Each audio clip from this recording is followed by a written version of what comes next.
with an understanding of what Mizrach means, essentially central column, and also we know the central column generally refers to the aspect of restriction.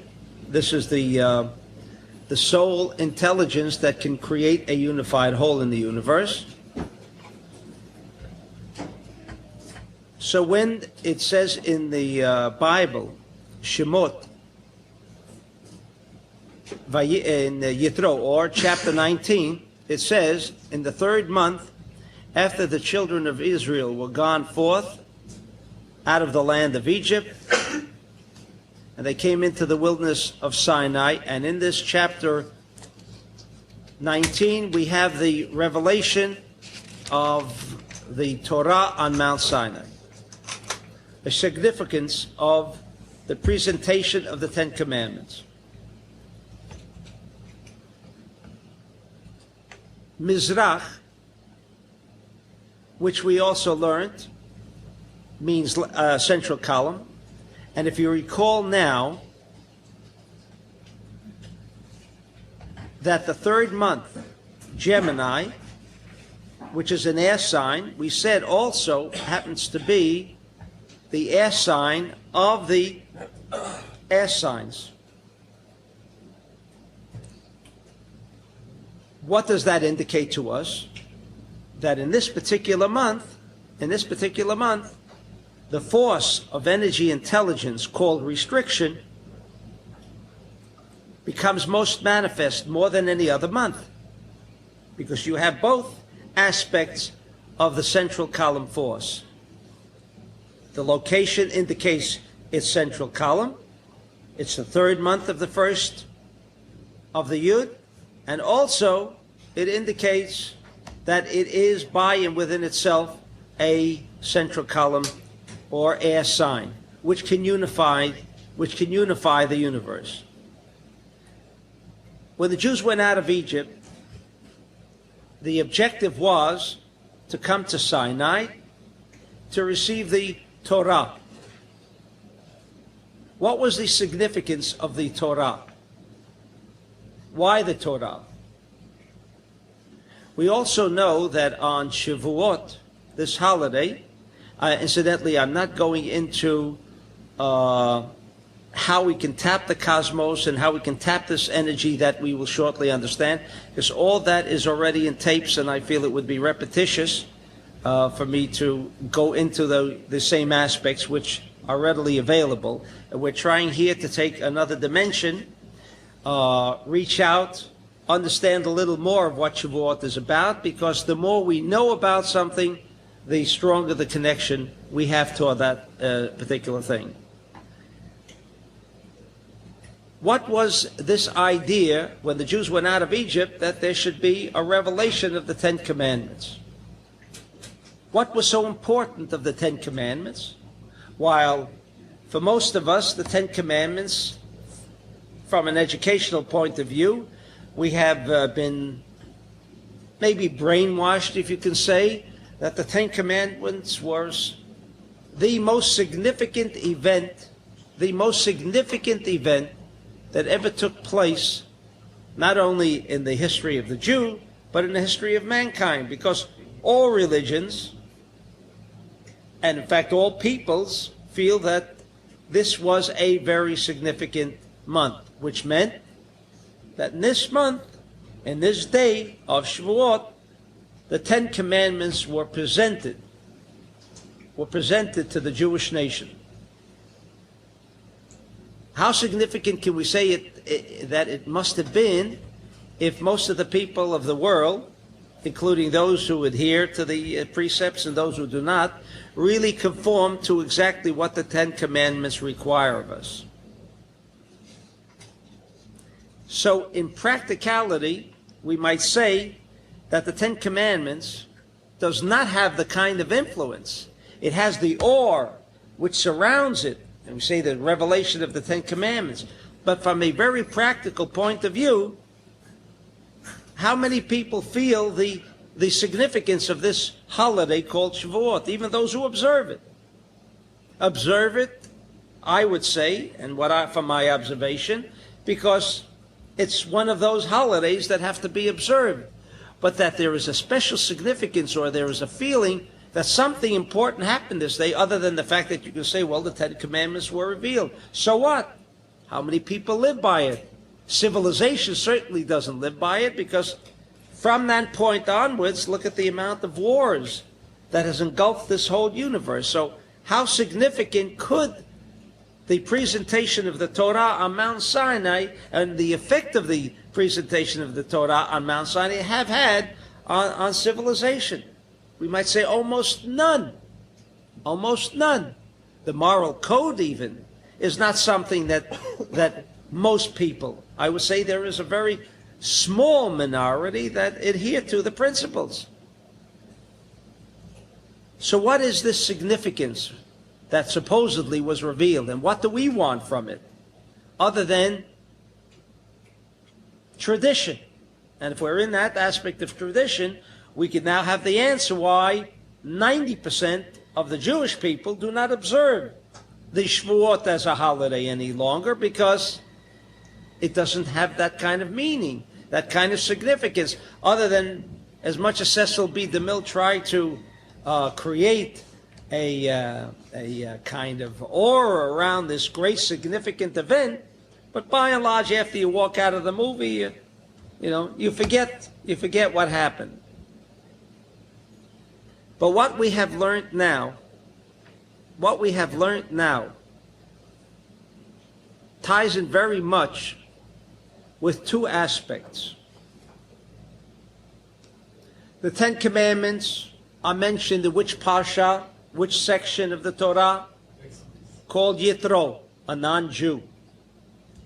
For those of you who still, and I guess I'm addressing myself to all those who will be listening to these tapes and the video, and therefore I say all of those who are listening and still observe this holiday, know that Ruth, the book called Ruth, is read on the holiday of Shavuot. The significance of Ruth. Well, she does play somewhat of a role. The fact that she was David's great-grandmother. So what? Now, what claim does Ruth have on us or on David just because she happened to be his grandmother? She plays such a significant role in this holiday? And furthermore, why is the Torah, and I know this is going to rub a lot of people the wrong way. I don't see anyone here presently. I think they might have had to leave. The fact that so much significance of what this holiday is all about is surrounded by non-Jews. I mean, weren't there any other Jews around that could fill the shoes of a Ruth? I think I have the answer. No, I'm serious. if we're supposed to receive the Torah because we did the Egel, the Egel in the desert. The golden calf came after the revelation on Mount Sinai. Oh, it came after. It came after. What do we need the Torah for? What's that? What do we need the Torah for if it came after? You mean what? If the calf came after the Matan Torah. No. There was revelation, and then Moses brought down the 5 books of Moses. Remember, the revelation consisted only of the 10 Commandments. Oh, okay. Then I don't have the answer. Right? Only of the 10 Commandments. The 5 books of Moses and the tablets supposedly contain all of the Torah. And we are told that the tablets, well, we'll cover that a little later. But anyway, what is the significance? I mean, why should all of this be surrounded from the point of view of Ruth and the point of view of Yitro?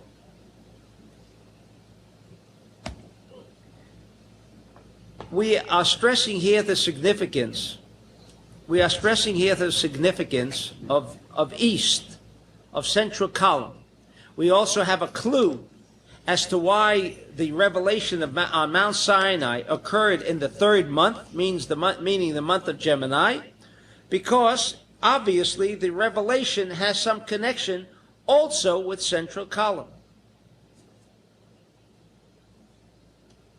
We also know, for those of you who have attended some of the introductory classes of the center, that what happened on Mount Sinai? What was significant on Mount Sinai? The Jews said, Nasa v'nishma. The Jews said, we shall do, and then tell us what it says. Now, I don't think there is one Jew alive today that believes that story. Because from pure experience, whoever listens after we hear, let alone do before we hear. It's not the trait of a Jew. Because if he is an inquisitive person, of which he should be, and if he has something that seems to be unique about him, and there is something unique, Nobel Prizes, people who have changed the continuum of civilization have been a few Jews, whether it's Moses, the extreme of Marx, and so on. Wherever you move, there were Jews involved, despite their minimal physical effect on the overall population. So there is something there significant. What was it? And why would these people accept revelation before they even heard what the Ten Commandments were all about? What's that? That was there and right. That was the number. That's seen Well, already.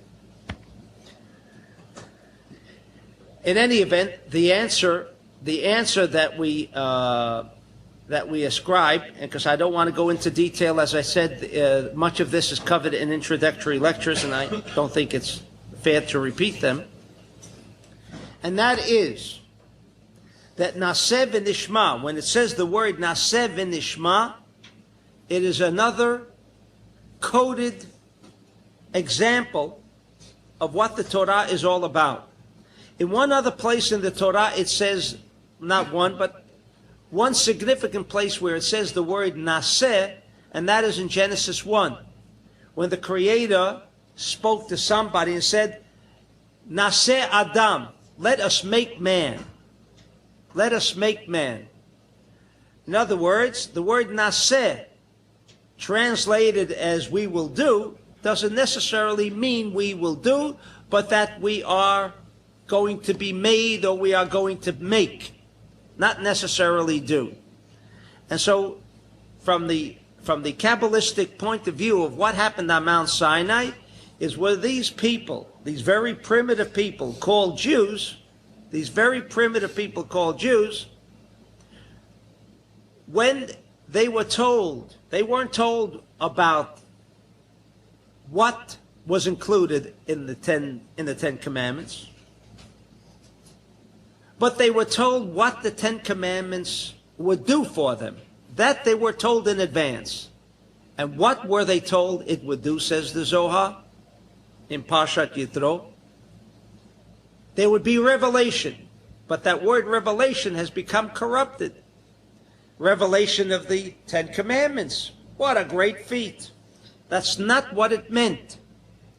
When we say the revelation of the Torah, what in essence it means was that the power, the internal energy force of the Ten Commandments would create revelation, maybe a revolution, but revelation that there would no longer be uncertainty. In other words, there would be vadaut, there would be certainty in the world. That was the power that the Ten Commandments would provide for civilization. Not the fact that do not kill, do not steal. The power of these aspects, they understood, would create certainty and remove permanently uncertainty.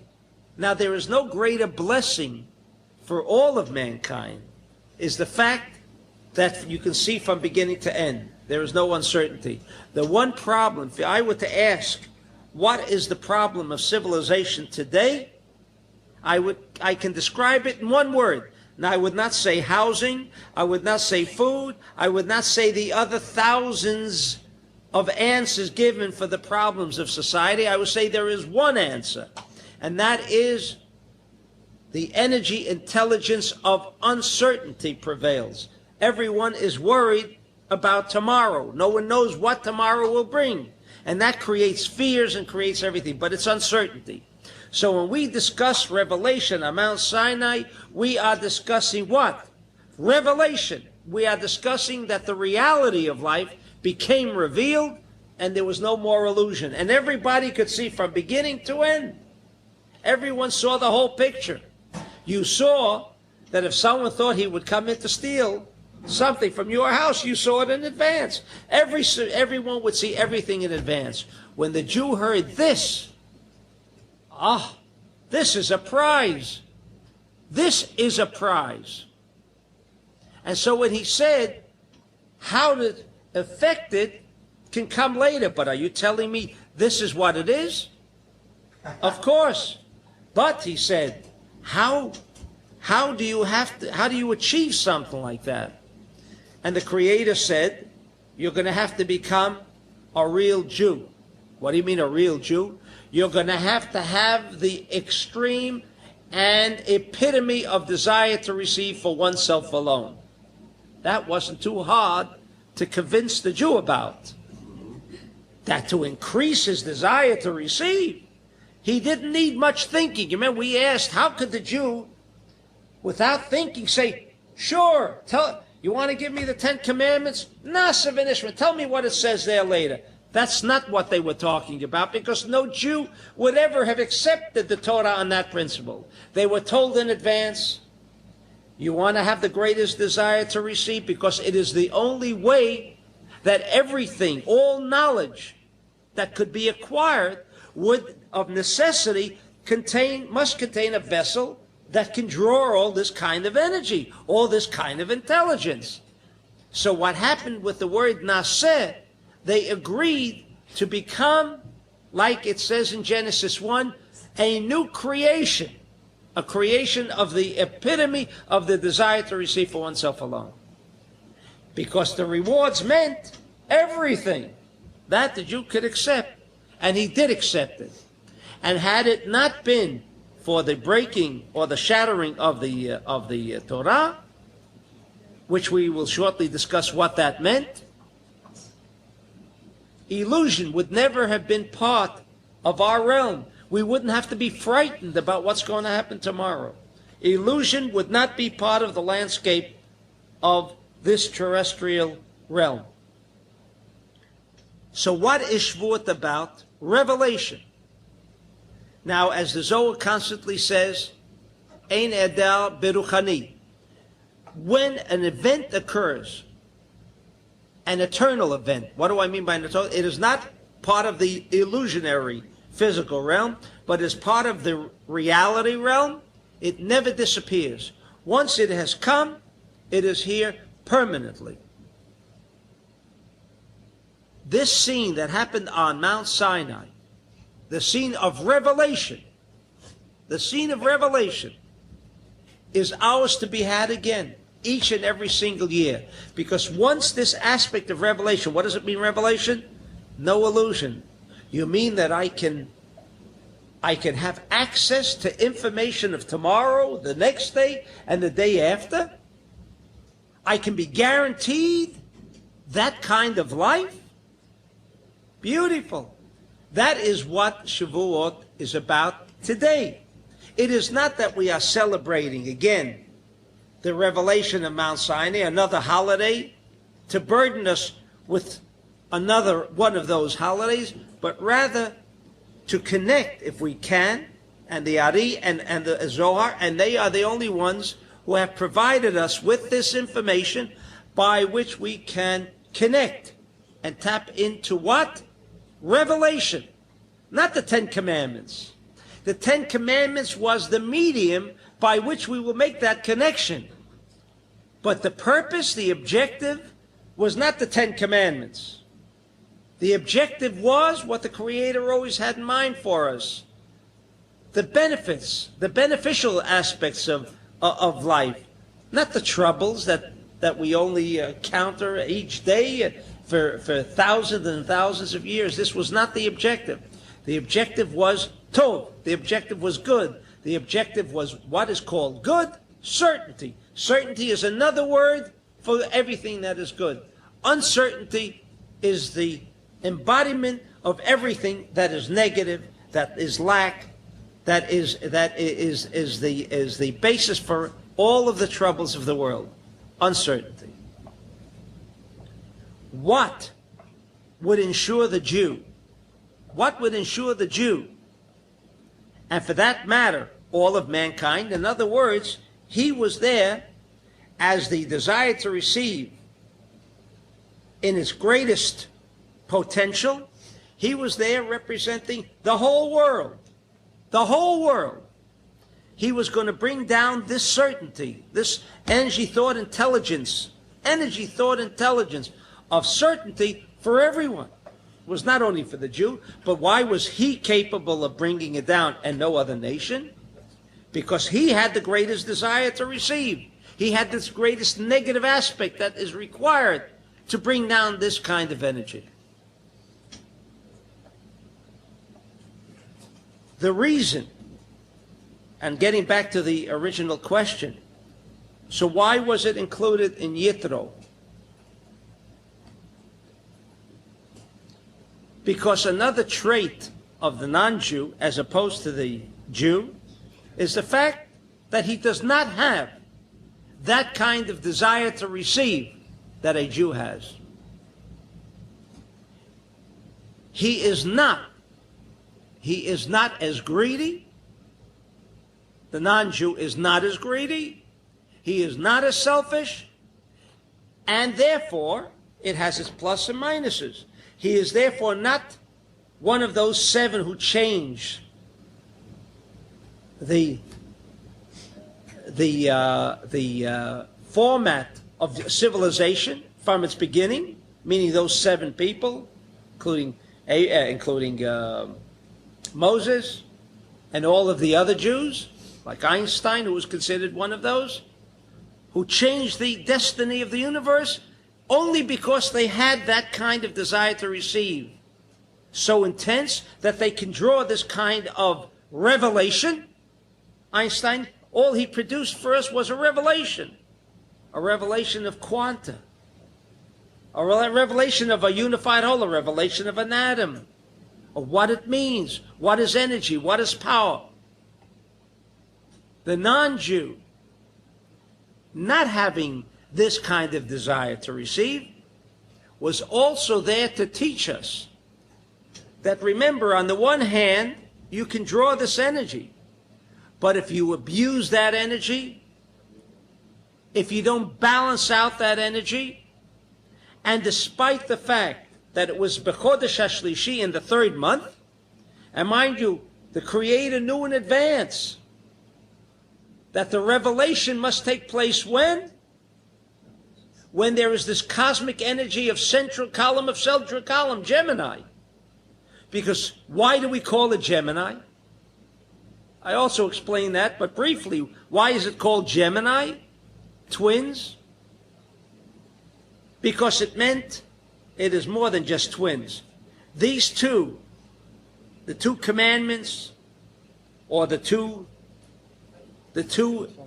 children that, or the two cherubim that were always on top of the Edut, of the Aron, of the Ark, were always symbolic that they were one unified whole. They represented plus and minus. They represented negative and positive. And they were brought together as one unified whole by the Jew. But the Jew was so full of negativity. How would he accomplish this purpose? Therefore, the Torah was given in Chodesh HaShlishi, so that we should have the benefit of that kind of cosmological influence, that we can establish resistance, and if that wasn't enough, he says, learn from the goy, meaning the one who does not have, not in a derogatory way. Because as you know, and as I've said many a time, what happened after the golden calf? How did the Creator address himself to Moshe? He says, I will make you for the big goy. What did that mean? Why was he turning Moshe into a goy? He was Jewish, we thought. Now he's going to turn him into a goy. It didn't mean that. What he meant was that, you see, they failed. Why did they fail? Because they did not exercise Mizrach. They did not exercise the energy intelligence of central column. They did not exercise resistance, restriction. Give me, give me, give me, without saying, wait a minute, wait a minute, wait a minute. Must I take it all for me? Despite the fact that I have that great desire to receive. It is true, because of this intense desire to receive, at the same time, it was more difficult to restrict. Because with every positive comes a minus. They can draw more energy, but at the same time, they could fall victim to the fact that they would not restrict. And therefore, it was a Yitro and a Rut. Two. Now, while the Zohar says that Rut was the Moabite, and Torah even says that while the Moab could not enter the congregation of Israel, the Moabite could. Why did the Creator, if he wanted to produce a King David, which is significant because we know that King David was born on Shavuot. He was born on Shavuot. Why was he born on Shavuot? We'll shortly get to that. But the significance is his grandmother, great-grandmother, Ruth. What was so significant? Why couldn't the Creator have arranged it that he comes straight down the line? Straight down the line, Jew after Jew, and out comes David. Was it of necessity that he must traverse a non-Jewish line and have that line included within the significance of the Sphira of Malchut, which is King David? Why was it necessary? He could just as well have planned it and have the great-grandmother come straight from a line of a Jewish tribe. Why did he arrange it that way? For the same reason that we learn also in Parshat Yitro, the Pasha, the whole section is referred to Yitro,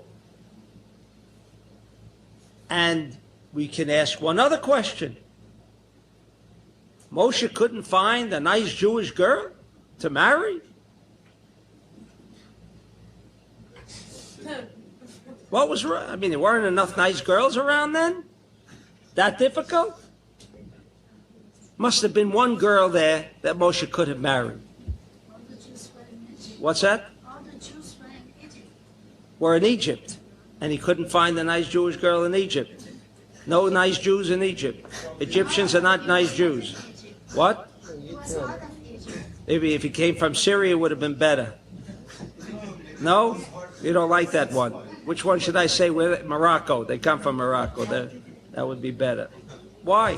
Why? Why? No, these are questions that we must raise, because by raising these questions, we get a deeper insight into what this code is about. If you don't ask questions, then you just walk away from it. Maybe because of a spiritual appetite, that he saw something in her that was something that balanced him, his own needs. That's on the physical aspect. It's like the No, Jew no, has no, the- no, no, the- no, no, no. The Jew has the great to receive for self alone, and the non-Jew doesn't have it. So maybe to balance it out. All right. We know that, without getting into the details of it, but that Moshe went to Yitro because we are told from the Zohar, and only from the Zohar, that Moshe came from the side of Abel, Hevel, from the good of Hevel. And Yitro was an incarnation of Cain. And the fact that we have non-Jews, like Rabbi Akiva, who came from a line of non-Jews, why do the non-Jews play such a predominant role in... aren't there enough Jews to handle the situation? Again, even there, Rabbi Akiva, that the Gemara in Shabbat says that when Moshe was chosen to be the representative or the messenger for the Jews in the acceptance of the Torah on Mount Sinai, he said, why me? There is someone far greater than me, and that was Rabbi Akiva. And we know that Rabbi Akiva also, the line was not direct, but rather through Gerim did he descend, Rabbi Akiva. In other words, for whatever reason, there was a necessity. Even here in this Parsha of Yitro, right at the beginning, Yitro, I'd like to give you just that you can, for those of you who can go back to when in your spare time.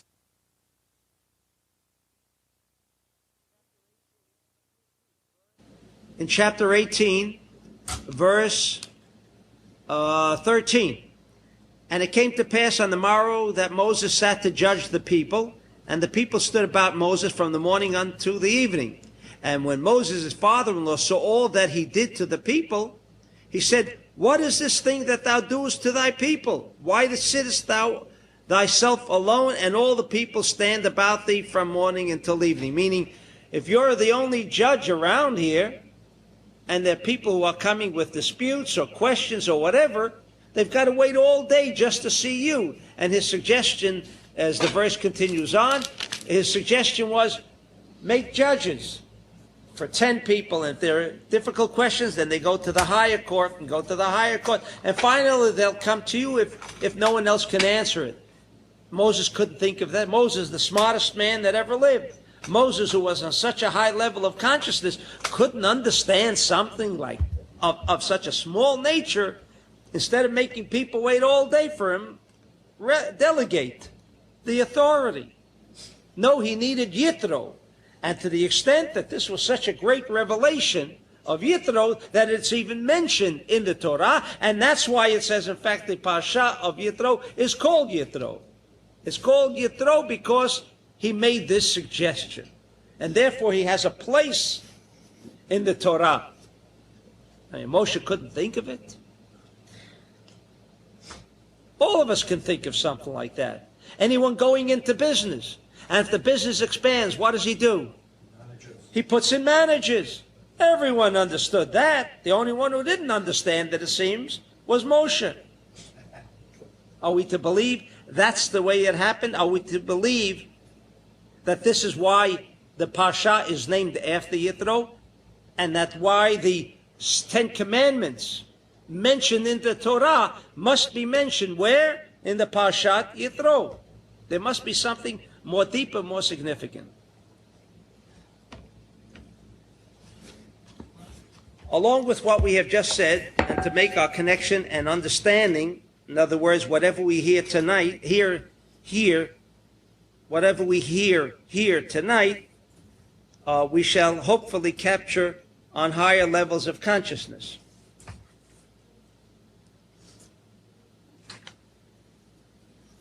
It says at the time of Revelation, V'kol am roim et hakolot. We once discussed this. And the nation of Israel saw the voices. Saw the voices. Roim, shomim hayat tzarich lomar. The Zohar asks, should not have said they saw the voices. They heard the voices. How come the text says in chapter 19 of Revelation, it says that they saw the voices. Umeshiv, and he answers, the Zohar answers, Elakach lamadnu, this is the way we have learned this matter. Elu hakolot ayu nechkakim b'choshech anan va'arafel.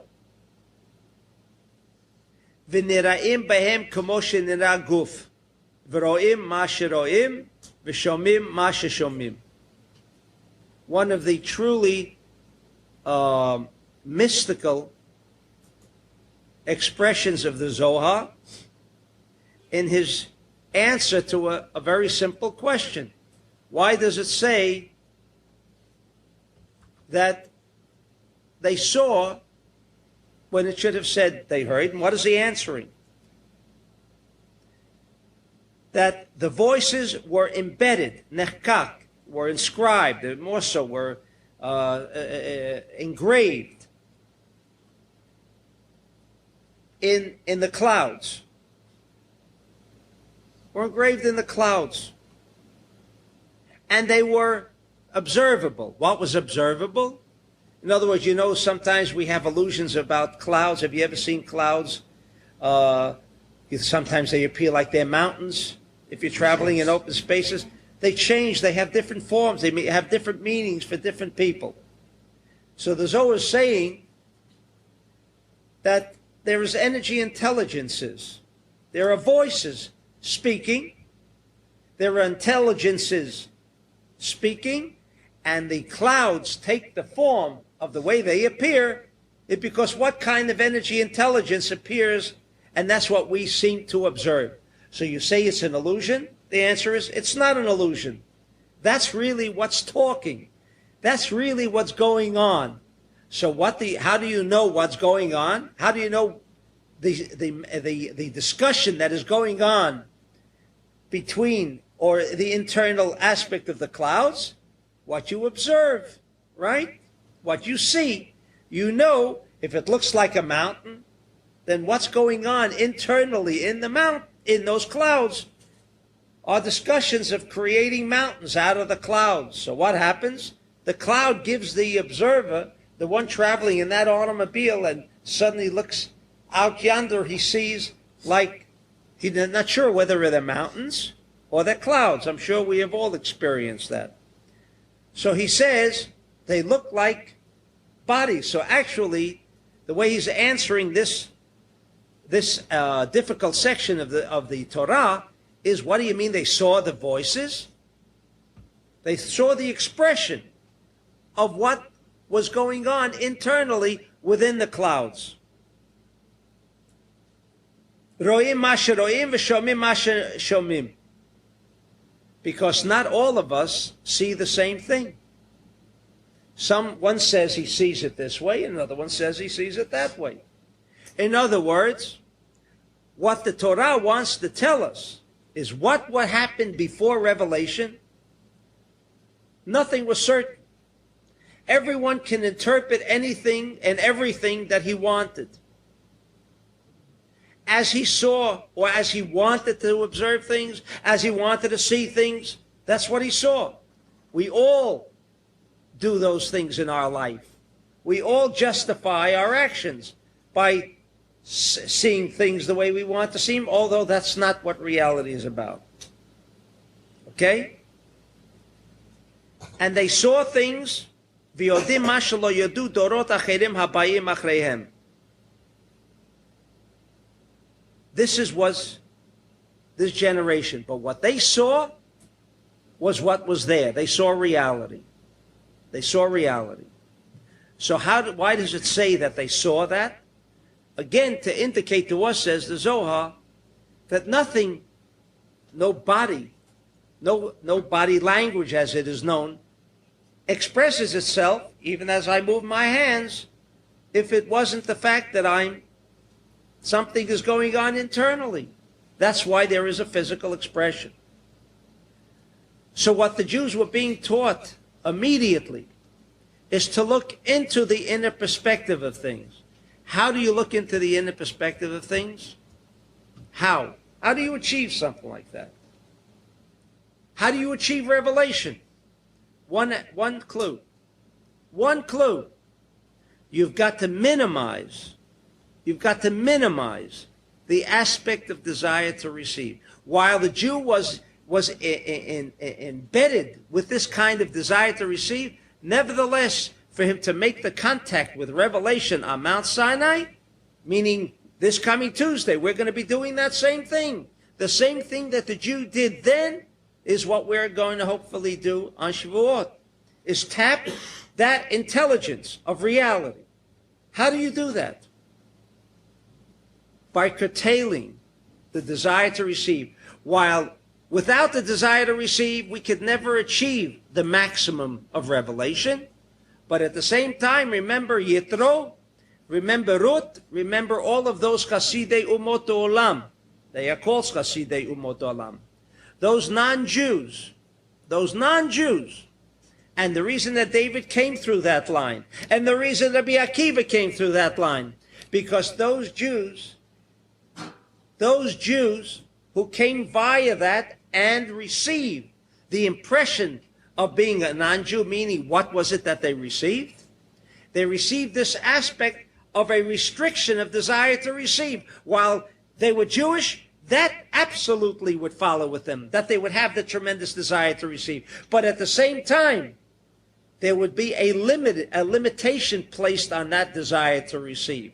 When he married Tzipporah, or when David had to come through Ruth, or when Yitro is mentioned here, or Rabbi Akiva, they could not become what they didn't become. And I'm not suggesting that we all go out and marry Gerim,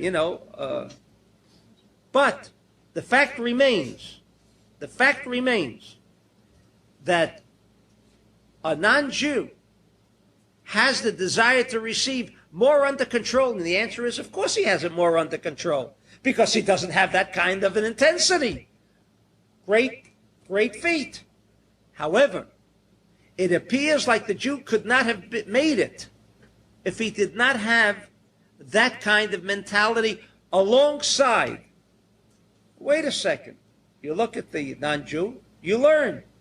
He doesn't have this kind of intensity, this kind of, in Israel they say the schwitzer. That Jew, he's the schwitzer. Always active, he's always going to tear up the whole world, conquer the whole world. No, right alongside. Even Moshe, the great Moshe, where there was nothing hidden from him, learned something from Yitro. He couldn't figure it out himself. That's not the significance. The significance is that there is something that we must carry from the non-Jew. And that's why, in fact, Ruth, Resh Vav Tav, is 606. What does that denote for us? Because we know that the 7 mitzvot of Bnei Noach, in other words, there were 7 mitzvot before the 613. On Mount Sinai, revelation only included another 606. The 613 that we have of the precepts included in the Torah were not a revelation of 613, but a revelation of 606. The other seven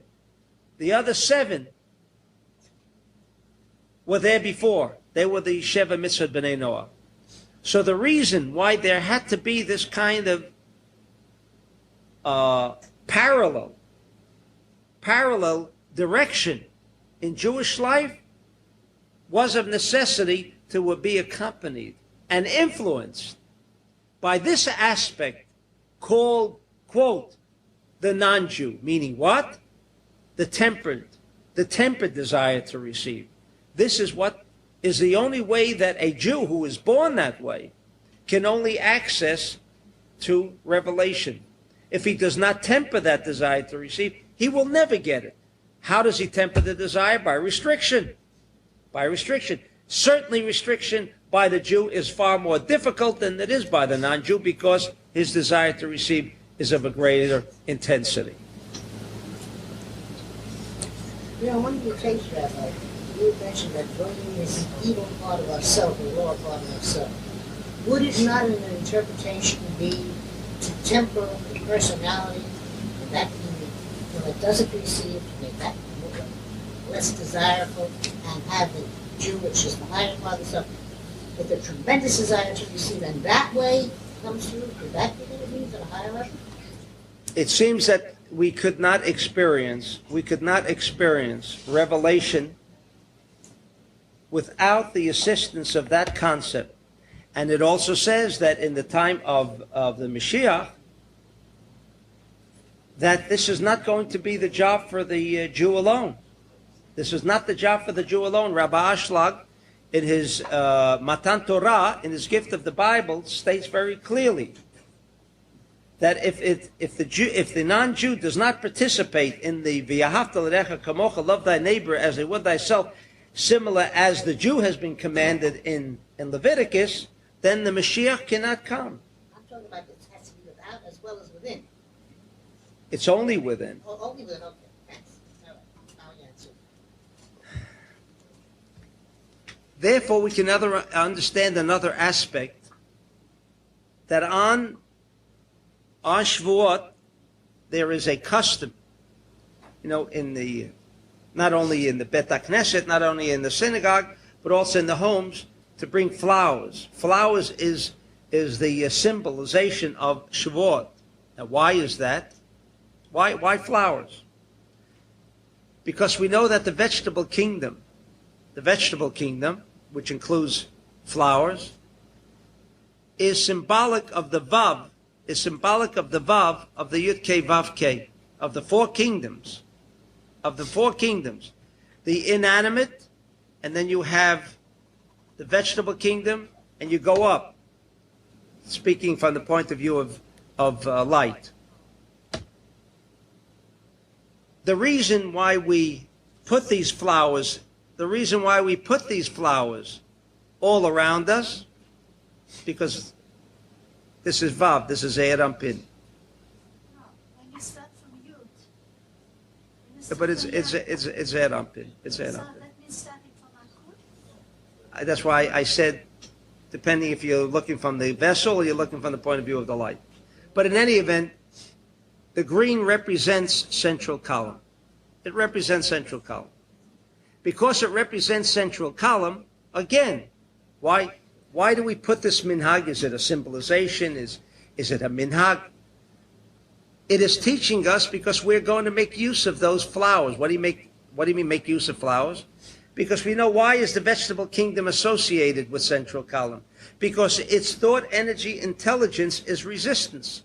Where do we get the air we breathe? If the flowers didn't make that air for us, we couldn't exist.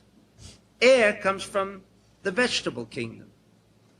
It is this process of breathing in and out, the way the flowers do it. And that's why man also must conform to that principle, because if he didn't breathe in and out, and he just breathed in, he couldn't exist. He must have, and it's inbuilt within him, this aspect of sharing. That's why he must blow out the air. You can't keep it for yourself. It's another symbolization. Everything that surrounds this holiday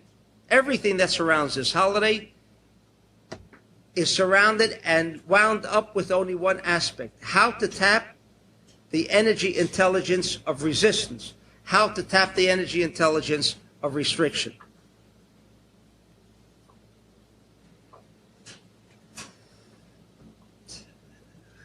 It's hot. All right. Is there any questions? No question.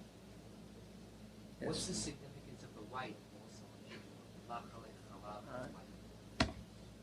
also? There is another custom. To also have a dairy meal, chalavi. On no other holiday is that kind of a tradition, but on Shavuot it is. There are many reasons given for it. But I think the underlying reason is because what dairy always represents for us, and that is the aspect of sharing. So with restriction, obviously, if there is no sharing, but it's just restriction and there's no sharing, that by and within itself would not create the kind of circuitry that we could experience within the bulb. In other words, to create a circuitry, you need the participation of all three energy intelligences that we learned today: right, left, and center. Michael, Gabriel, and Uriel. Before you can have a unified whole, you must have the three components of the unified whole acting as one unified whole. And it is only then that we can experience the connection with revelation. You say if somebody will eat anything with fast, would that be an restriction? What's that? A fast. You mean to fast on On Shavuot. That would be the utmost restriction, I would say. No.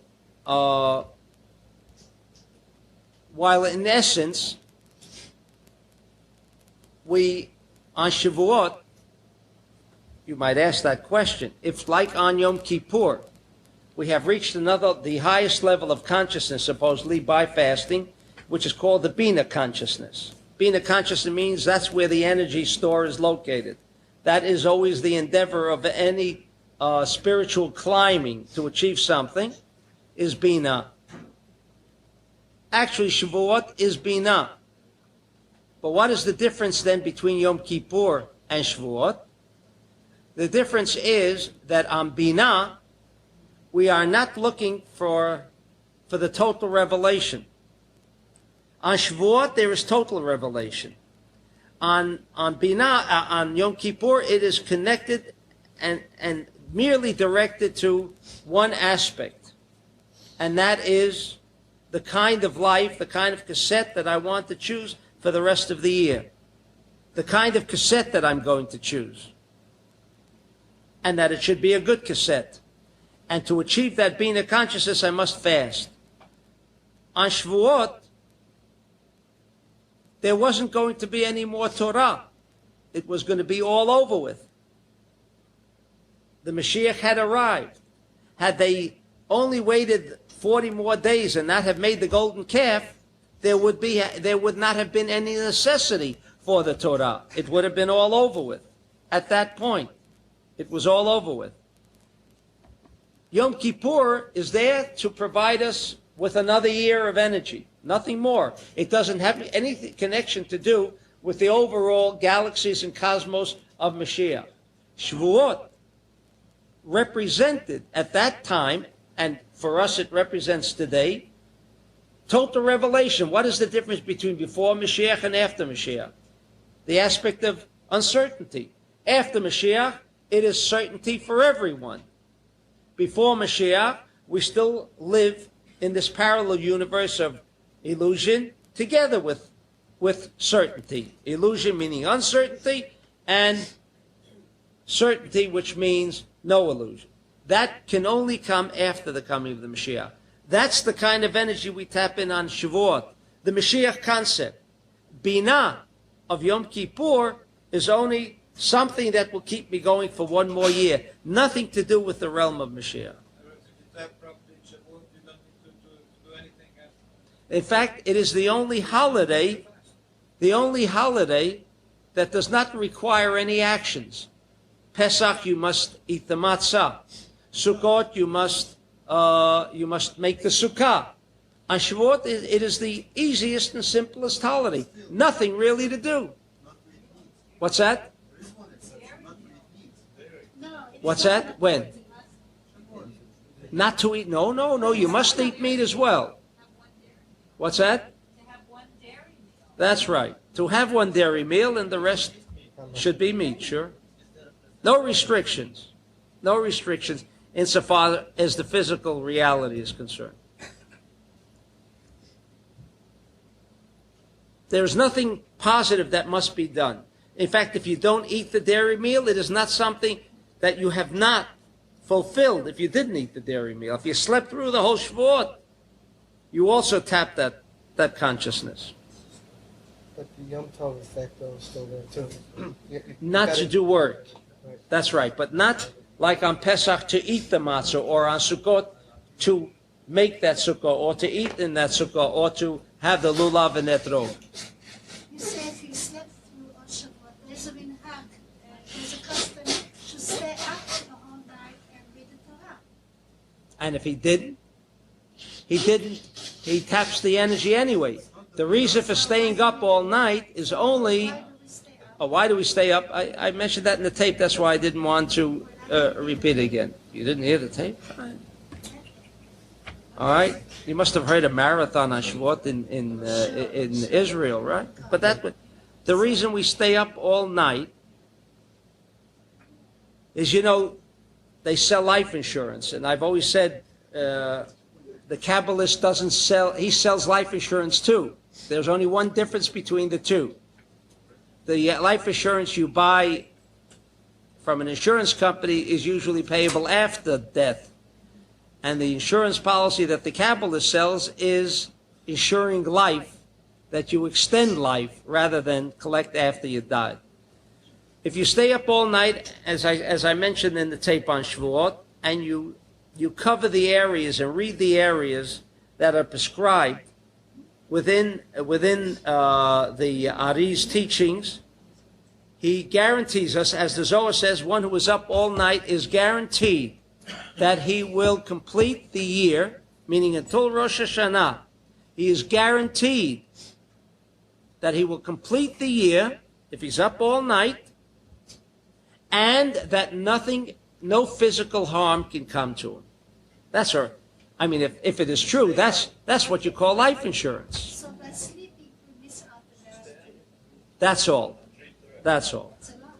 Oh, I would agree. But most Jews, even those who still adhere to the rituals of this holiday, are not up all night. So, what's that? No, there is a prescribed method on how this should be done. A prescribed method. All right. That's why I didn't mention it, while it's very significant, but I felt that it could be picked up by the tapes. Inner conscious can be reached by sleeping. What's that? Inner conscious can be reached by sleeping. Or unconsciously can be reached inner consciousness. Yes. Provided that during the day that individual was on a totally spiritual, conscious level, and that all of his actions, but every action, minor or major, was totally involved in a sharing restriction frame of reference. If not, then his whatever dreams and whatever wherever his sleep is bringing him to, can never bring him to the Bina consciousness, provided that from morning until he went to sleep, he was living within that frame of reference. But you can.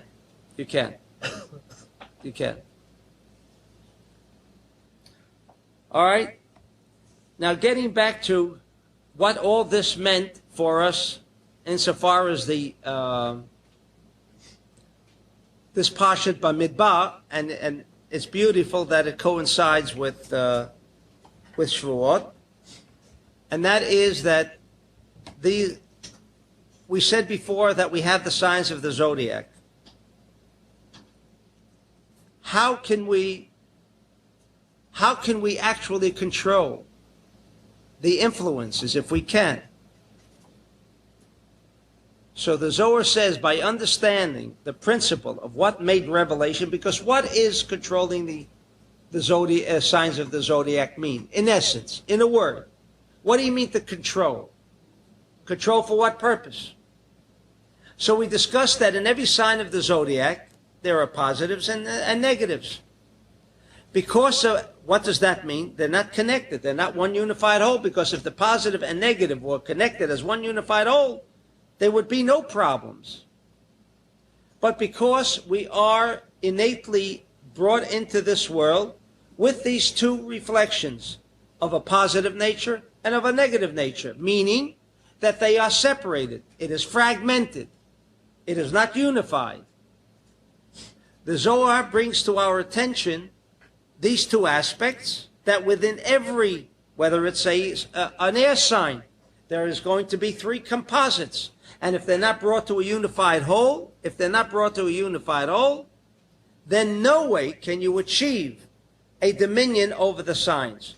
You must endeavor to bring out this unified whole. Therefore, when the Torah says in Numbers, they traveled. Who traveled first? Yehuda.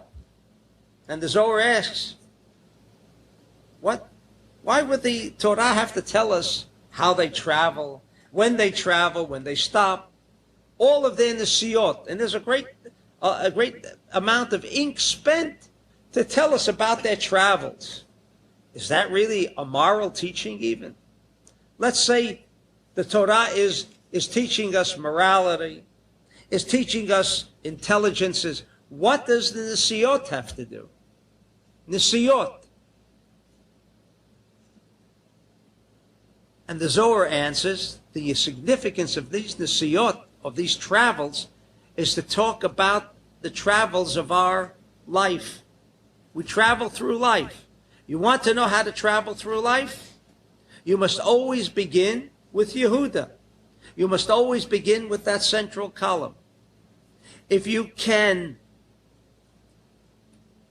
bring the central column, the act of restriction, into every aspect of your life, then what is the purpose and what is the function of central column? To create one unified whole, to bring the positive and the negative together. And therefore, when it's said that Yehuda always led the travels, he was talking about the individual traveling through his lifetime. You want to know how to travel through your lifetime? You want to know how to control these cosmos? Let the leader of your track in life, of your travel in life, be led by the central column. And that's why it really is significant that it somehow is connected with Shavuot. If we can live by that aspect of restriction, you then bring together, like the bulb, the filament brings together two fragmented aspects, two fragmented entities called positive and negative. The filament, the restriction, brings together both, and once they become one unified whole, you have a circuit of energy. This was the significance of Yehuda traveling first.